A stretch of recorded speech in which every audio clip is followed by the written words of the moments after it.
feel when your numbers go up and they hear you. They start following your message cause they feel you. Haters in the rear view wanna ruin plans. Don't be startled, they just low-key fans.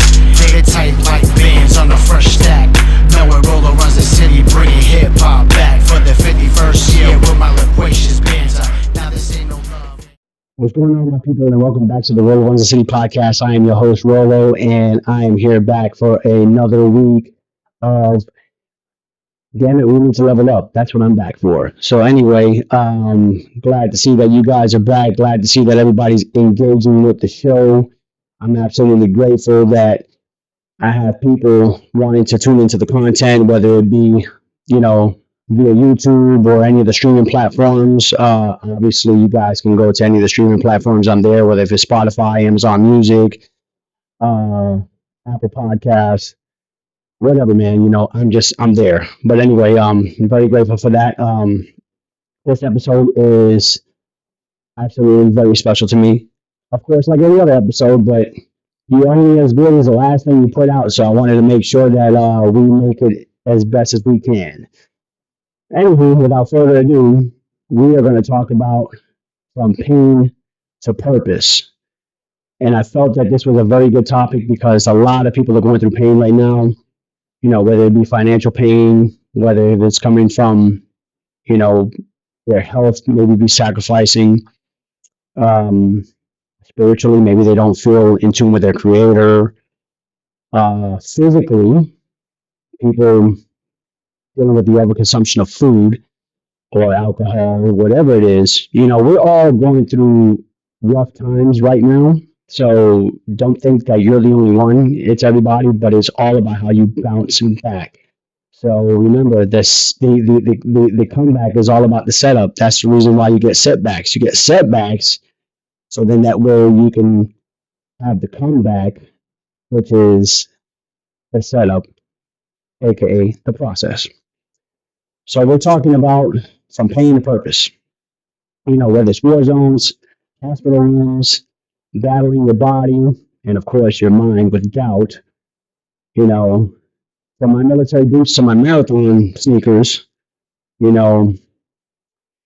learned that pain has its purpose, and you have to turn your pain into power. And of course, I'm going to share that with you today. And Lord willing, you'll be able to do the same for your life. So I know for me, my origin of pain, a lot of it comes from childhood, of course, and you go through things that traditionally a lot of children aren't subjected to, which is a good thing. But it doesn't mean that I'm the only one that went through this specific pain.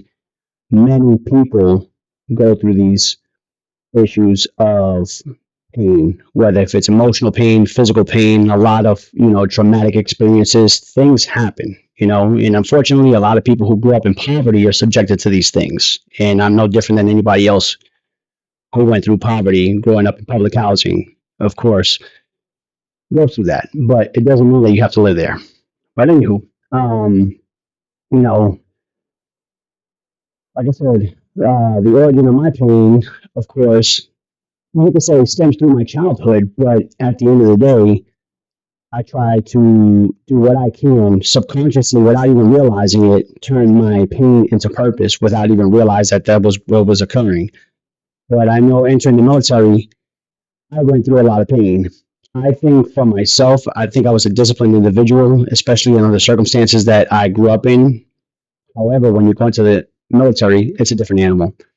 You do have to be disciplined whenever you're playing sports, of course, attending school, things of that nature, which it kills me when people say, oh, school's a waste of time. Not actually. I mean, school is absolutely vital when it comes to discipline, because if you can't stick it through from pre-K to 12th grade and graduate from high school, then it just shows you don't have any follow through. So I think for people who actually go through this process and actually finish shows a great resolve in reference to you're able to stick it through. So if you're able to do that, you can do anything. Whether if it's go to school for 4 more years or 5 more years, however long it takes to get your bachelor's or achieve your doctorate, it can be done. But of course, that's good follow through. But back to the origin of my pain, right? When I went to the military, you coming from an undisciplined household, it's not really promoted to say, hey, whatever we start, we finish. This is what we do. And the reason why I say I came from an undisciplined household is because there wasn't really any consistency in the household. The only thing that was there was inconsistencies.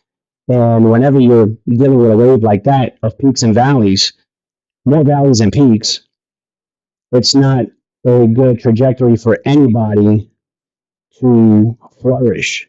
But for those who are able to actually adapt and overcome, kudos to them. And I would like to think I'm one of those people. And anybody who grows up in a situation like that and is able to do more with their life outside of that dynamic, you're great in your own right. So for anybody to tell you that you're not, well, you know where they can go. But anywho, I also think about the stresses that I had to deal with during 9/11. Of course, that was a very trying time for our country, especially, for those who were serving in the military at that time. And I had hit my 2 year mark during 9/11. And it was an absolutely trying time. A lot of folks getting deployed. And traditionally, you're supposed to leave, a good chunk of your armed forces stateside, or if they're overseas on their base. And I believe about 15% of our base was remaining when I was stationed out in Fort Polk, Louisiana, known as Fort Johnson now. But yeah, I mean, it was a very trying time for us. Consistently, working around the clock, 7 days a week, uh, 14 hours at a minimum. So, for me, I was in transportation, so nothing happens till something moves. And for us, dealing with the logistics of everything, of course, we were pretty much working around the clock. So 14 hours would have been a luxury, but I remember catching 15-minute cat naps here and there just to operate. So I wasn't fortunate to be one of those guys who had the jobs of that they were able to swing shift and work.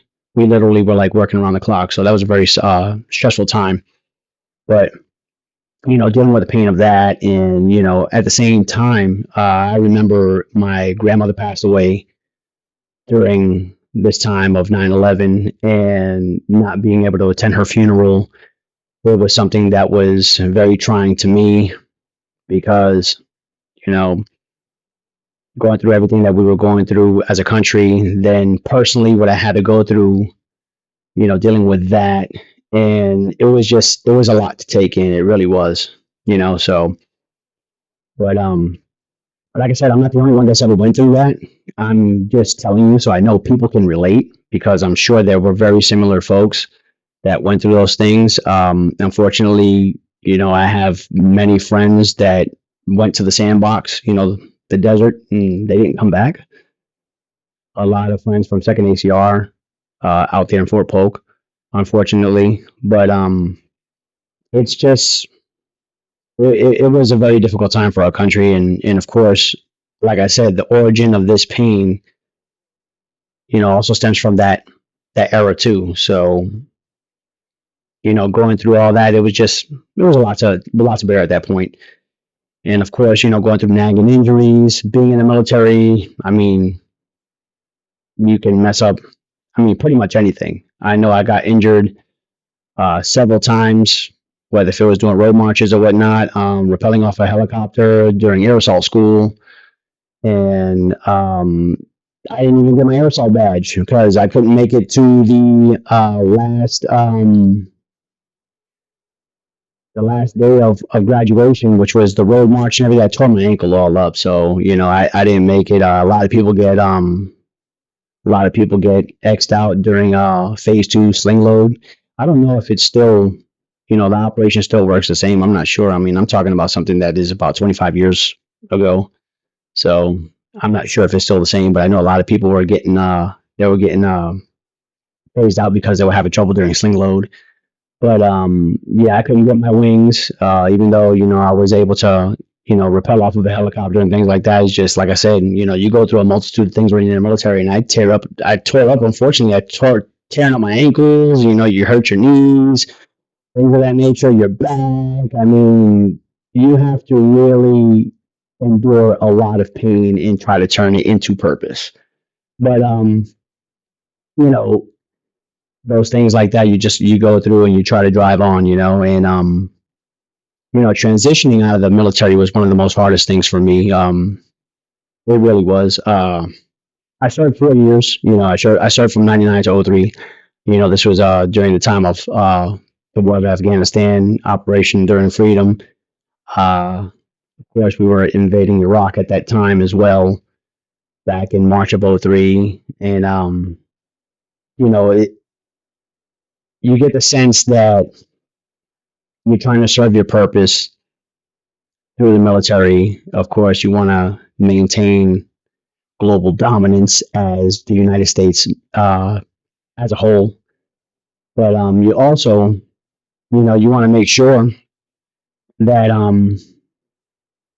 that you just stay purpose driven. At the end of the day, it's about anti-terrorism. It's about making sure that everyone's able to live free. Unfortunately, uh, many nations still have people under subjugation, believe it or not, including I think our own United States here with low wages and pay. But they say, hey, we're not keeping you here, but in actuality, well, you kind of are. If not, like if you think you're scraping the bottom of the barrel, making minimum wage, try homelessness. It's not fun. But like I said, I remember when I transitioned out of the army, I had a hard time trying to really transition back into a civilian sector. You lose your identity because at the end of the day, when you're in the military, you're like, oh, I'm a soldier, and this is what I do, and this is the job that I do, and you stay very purpose driven because you're working for something that's bigger than yourself. However, once you're out of that out of that line of business, you're no longer the soldier that you're supposed to be 24/7 anymore. You lose your identity, and not only that, but you also lose certainty because things become very uncertain as soon as you leave the military. I mean, anything from, you get guaranteed paid on the 1st and 15th, you have guaranteed housing, your bills are paid for. And when you exit the military, you no longer have this guaranteed umbrella that you live under. You got to think about how you're going to, pay your rent or pay your mortgage. You have to think about how your bills are going to get paid. You got to think about your medical, dental, and vision insurance at that point, which is all provided for you when you are in the service. So that uncertainty can create some pain as well, especially in the pocket if you're not being understanding of what's going on. So, I was diagnosed with type 1 diabetes at the age of 25, you know, and I always tell everybody that I didn't choose pain, pain chose me, and that's solely my fault. And you have to take accountability about it. And the reason why I say that is because could have things changed? Of course they could have. I could have went a different route, but I decided to rebel against myself and rebel against discipline and didn't live the most cleanest lifestyle. Eating a crap load of processed food, drinking severe amounts of alcohol. I've done a lot of abuse to my body, so I will not shortchange that. But a lot of that had to do with depression, especially when I got out of the military. I dealt with a lot of depression, and it hung over my head for a long time. It really did, and that's something that a lot of people, many soldiers have to go through. And especially if you don't know about outreach programs that the Veteran Affairs Administration actually offers, you're kind of winging it by yourself. So anybody who is going through such things, especially if you are a veteran, please be sure to reach out to the VA because they actually do have services for that. But anyway, I know I went a little personal there, but I guess this is what it's about. It's about sharing your experience. So you're not alone, okay? But finding a purpose, I'm gonna tell you like this. This is why I started doing music. I felt like music gave me a voice, and it also gives a voice to the voiceless because I'm not the only one that thinks this way. I go ahead and I put my stuff out, and I know that my material resonates with people. So that's the reason why I love doing my music. Like I said, I used to put out some music prompts, genuine and most cleanest thing that I could ever put out. So that's the reason why I went ahead and tore that character down, and I decided to go with Rolo Runs the City because this is actually who I am. And like I said before, there wasn't any falsities in the music. It just the message could have been portrayed a lot better than what it was. And of course, that was very, music's very therapeutic to me. And I guess you could say that the listeners are the psychiatrists, and I'm laying on the couch because I'm able to vent. I'm able to get off my chest what needs to get off. And that actually does help a lot when it comes to, really like stress relief, period. It's a good thing. You have to find your median, you know what I mean? And also, running also became my therapy as well. And eventually it became my lifestyle. So that's how really Roller Runs the City was born. It was born through pain, and you have to find your voice and you really have to find your median, whatever it is, whether if you're doing a podcast, whether you're doing music, whether you like to do physical art as an artist, or heck, it could be picking up a hobby, whether if you're building model planes or model cars, or you like to go shoot hoops at the Y twice a week. You have to find something that actually puts your head where it needs to be, and that's working through your pain and actually creating purpose for yourself. Maybe you're just trying to get in shape. You're trying to get back to your fighting weight. You're trying to get back to the way you used to weigh in high school.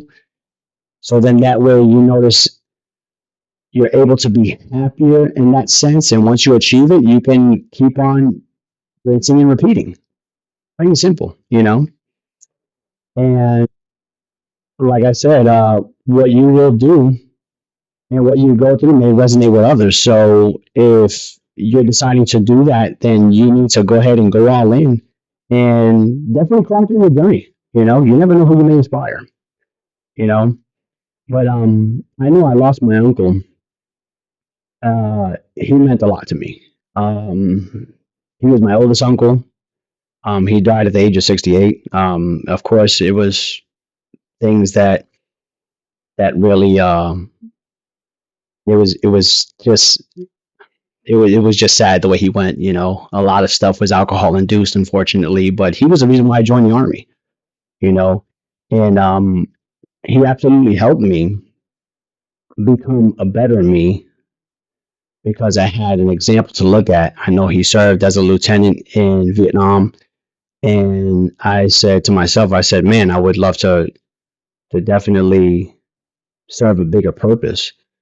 And that's one of the things that led me to, join the United States Army. But like I said, unfortunately, he passed away due to several health complications. Unfortunately, a lot of it was alcohol induced. He was still a young guy. I mean, traditionally, he passed away 3 years after you would supposedly retire at the age of 65. But unfortunately, he didn't get to enjoy his life the way he should have. So that also leads to my decision of sobriety. That's one of the main catalysts as well, is that along with running the Walk Like Mad 5K that I did in Atlanta. But this is very vital as well. I also think about him, and I also think about that I want to live a more fulfilled life, a healthier lifestyle. So then that way I can be there for my kids, grandkids, maybe great grandkids, who knows? But at the end of the day, it's not about you. So you have to do what needs to get done in order to achieve these things that you want long term, you know. And I also lost my mom this past year, and that's something that was very difficult for me. Unfortunately, we didn't speak for probably about 4 years, and she passed away. And you know, it's absolutely unfortunate. And there's just things that her and I didn't see eye to eye with, and we didn't agree with, and we didn't communicate her last 4 years on Earth. And you know, she ended up dying from several illnesses. And unfortunately, she supposedly ended up hospitalized because of COVID, but it was just a multitude of things. But she truly is my inspiration to keep running. This is the reason why I do run. Um, Unfortunately, she didn't live one of the healthiest lifestyles. She just didn't. But it doesn't mean that you can't learn from a cautionary tale. You know, it's a vital lesson, to learn. And, she's definitely an inspiration to me because she is teaching me firsthand to turn my pain into power and letting me know, hey, you're doing the right thing by going hard. Because unfortunately, she didn't go hard and she lived for as long as she was going to be able to live, dealing with all the illnesses that she had probably like since her late 30s. And that always gets to me because I always want to make sure that if I have a problem, I got to turn it on right away to turn a solution. And unfortunately, she didn't have the same mindset. But rest in peace to my mother, of course. But I can't let her life be gone in vain because to learn the things that I've learned about her and the things that she wasn't able to do, I need to make sure that I'm doing the opposite in her honor, even though she didn't have the chance to do it herself. So I remember when I graduated out of high school, I said, hey, this is your diploma because she didn't graduate from high school, unfortunately. So I always try to make sure that even though I had my differences with her, I always want to make sure that I show her the proper respect because if it wasn't for her being the mother that she was, I wouldn't be the man I am today. So we don't ask for our parents or anybody to be perfect. We just ask them to be who they are. But I'm a firm believer in if you're not going to help anybody, don't hurt them. So I'll leave it at that. But you have to turn your pain into power, and it's imperative to build resilience. The best way to overcome pain is control the controllables. You know, you have to discipline your daily habits, whether if that's doing a cold water immersion or knocking out some push-ups daily or whatever it may be. You just got to control your controllables, and that is your disciplined daily habits. You could control what you put into your mouth. You can't control how somebody's going to speak to you at work, but you can definitely control your diet. So you may want to make sure you're doing that. And you definitely can't control your boss, but you can control the way you train. So if you're training with your boss in mind and you're knocking out some weight because you're pissed off for some reason, well, that's some good motivation. Just don't take it out on him, take it out on the weights. At the end of the day, that's what it's all about. You always have to have the mentality of this too shall pass because cooler heads always prevail, you know? And you have to have the mentality of don't be a victim, be a victor. And the reason why I say this is because I seen a reel today. It was funny. A girl was complaining about the Trump administration about how they're going to start garnishing wages from people who have went into default or have just not paid their student loans in a long time. And she's all upset and she's like, oh, they're about to take my money. Look at this stuff. It's like, okay, when does the accountability kick in? This is your fault that you let things go by the way it did. At the end of the day, we could point fingers and point blame at everything that's going on, and that's all fine and well. We can do that, but you have to take some accountability at some point, you know. And you also have to practice faith and gratitude. And I truly do feel this because if you're an atheist or whatever you are, you have to believe in something at some point, whether if you're an atheist or whether you believe in your Lord and Savior Jesus Christ or the universe or whatever it may be, you just always have to have a firm belief in something. If you don't, then you're not going to make it too far because you will never feel that there's a purpose bigger than you. So you have to make sure that you stay locked in reference to having faith and gratitude and being grateful for everything that you have because there's always somebody in a worse situation than you. If everybody threw their problems in the pot and they went ahead and dug out a problem randomly, they will say, hey, I want my problem back, because there's always somebody that's worse off than you are. But the key takeaways that we have, man, is don't run from your pain, run through it. Uh, Metaphorically and literally.